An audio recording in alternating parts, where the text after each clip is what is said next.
we are so proud here on The Social to welcome the one and only musical legend, David Foster. Hello, David. Hey, guys. So happy to be with you. We're so happy to have you with us. You can play, not play, because you know what? When you're at home, you can do whatever you like. What has this time been like for you as we come to you from your home? Well, I think it's the same story that you'll hear and have heard probably every day on your show.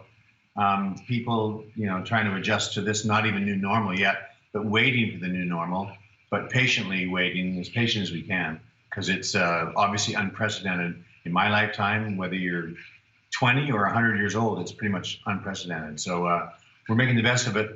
Kat and I we decided to be in a condo, and we've been ensconced for 27 days now, I think. Wow. And we hope everybody else is too. So speaking of your wife, Katharine, David, your Instagram lives with her have been bringing people so much joy. Can we talk about your hair for a second? Okay, we're going to start there because Katharine actually cut your hair, right? She gave you a haircut. Tell us about that. And would you recommend home cutting for everybody else? Can you see that? Yes. That was us. Yes. That was us in the bathtub last night. We decided to do it in the bathtub. We wouldn't have to clean up the hair.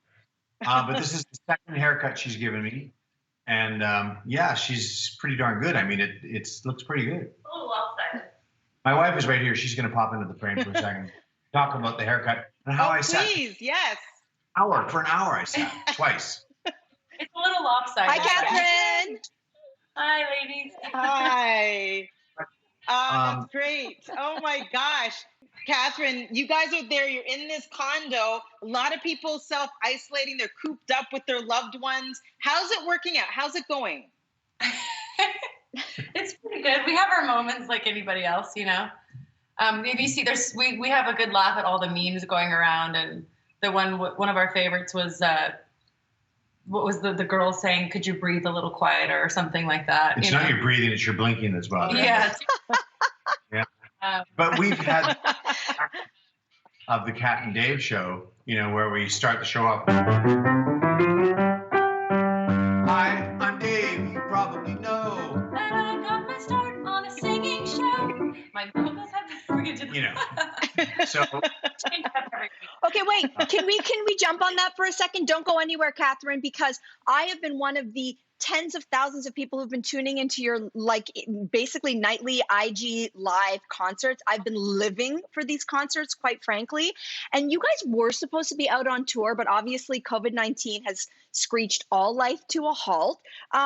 Is it as fun for you guys as it is for us to be watching? Ready? 1, 2, 3. No. That wasn't planned. No, because we have nothing here. Well, nobody here. We have all these big ideas. Like we're trying to, in our own way, bring a variety show to the people at home watching us on IG, and it's really hard to do that when you only have one set of hands to hold two phones and props and things like that. So actually, when we do it and we go live, that part is fun, and when we see the responses after, it's really fun. But while we're doing it, we're just completely bickering the entire time. I'm like, if you could just learn how to. I'm basically a bossy nightmare. So. Yeah, we.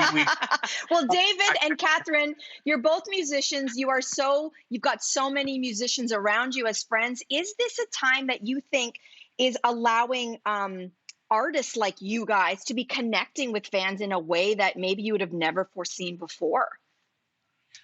Well, it's funny. I was saying last night to him that I wonder if this period of time is going to bring out a lot of amazing music and creative ideas and films and scripts. Like I feel like people are going to, once they get past the point of being lazy, because I've been through that period where just the first 2 weeks you just didn't want to do anything, but then you start getting creative, and I think it's going to be a product of really amazing stuff that people do during this time, I think. Let's talk about the album, because we're all curious where the title comes from, David. 11 words. What's the story behind that? It's kind of a strange title, I know, but now it sort of rolls off my tongue. I woke up around 9 months ago at the end of the summer, long before this thing, of course. And for some reason, after many, many years, I decided to do a piano album for myself, just for the pure joy of it. And I identified 11 words that meant something to the planet and to me, like love and serenity and wonderment and romance. And I just let those words be my co-writers. For this piano music, it's basic, stripped down, just piano with a little bit of strings that you can hardly hear. And I just every morning came to the piano and did my best. And now here we are. Who would have thought that, the good old days was 9 months ago. And this music seems to be filling a space for some people that need it. So let's talk about classical music. And like you said, you're going back to your roots, piano solos on this new album. What impact do you think, or have you seen classical music make on the industry and sort of popular music as a whole? Well, I've always had, I'm not a great classical musician, but I've always had classical as a root for me. I took classical piano lessons, and all of my pop records that I made over all the years, I always used orchestras, and I had that sort of touch of classical. And I think that's been one of the things that's helped me through all these decades. Just wanted David to maybe give a comment or two on the passing of the legendary Bill Withers. I mean, I produced him. I wrote songs with him. It's unbelievable. I didn't speak to him the last few years, but it's a real hole in the industry. He was a leader, not a follower, and he walked to his own beat. And of course, everybody misses that. I mean, he retired many years ago, yeah, that was quite sad. In the midst of all this, it kind of got lost a little bit, but not on us artists. Well, listen, we only have less than a minute left. So what we're going to do in that, if you don't mind, Mr. Foster, is I'm going to say thank you so much for joining us from your self-isolation, self-quarantining. 11 Words, the album. It is out now. Mr. Foster, thank you so much.